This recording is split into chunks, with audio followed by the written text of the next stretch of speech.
Para sa akin, ang buhay ay isang makahulugang misyon.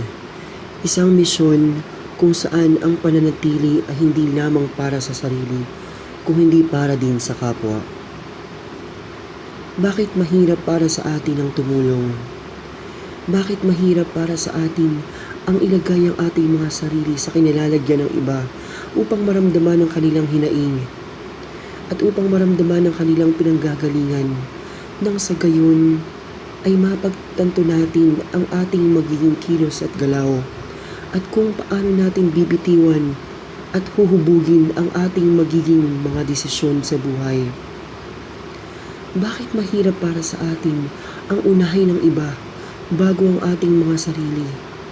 Naisipin ang kanilang kapakanan at hindi ang palagiang sundin ang kataasan ng ating mga ihi.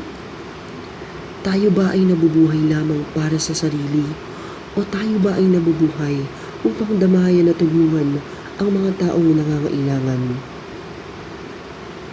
Bakit natin naaatim na ngumiti, gayon lantaran naman ng ating tanaw na madaming tao sa paligid ang naghihirap, ang nagdurusa, na madaming tao ang nabibigo? Kailan natin maiisip na tumulong nang walang hinihintay na kapalit? Kailan natin matututunan ang magmahal ng hindi nagdaramot at hindi nagpapanggap?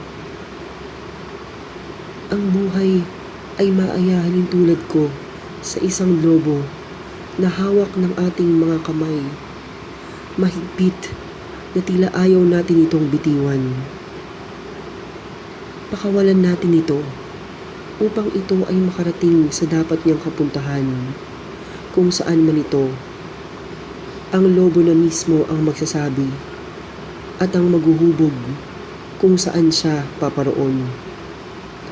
Huwag tayong maging biktima ng isang makasariling pananaw na hindi mo kailangan ng iba pagkat ikaw ay sapat na, dahil hindi ito totoo. Kailangan natin ng ibang tao upang tayo ay magtagumpay, upang tayo ay matuto, upang tayo ay mabuhay. Hindi ito nangangahulugan na atin silang gagamitin, ngunit sila ay ating kailangan upang makumpleto ang lahat ng maghuhubog sa ating sarili, upang suungin ang laban ng buhay. Subukan nating magkaroon ng pusong mapagbigay, pusong mapagmahal, at higit sa lahat, pusong mapagpalaya.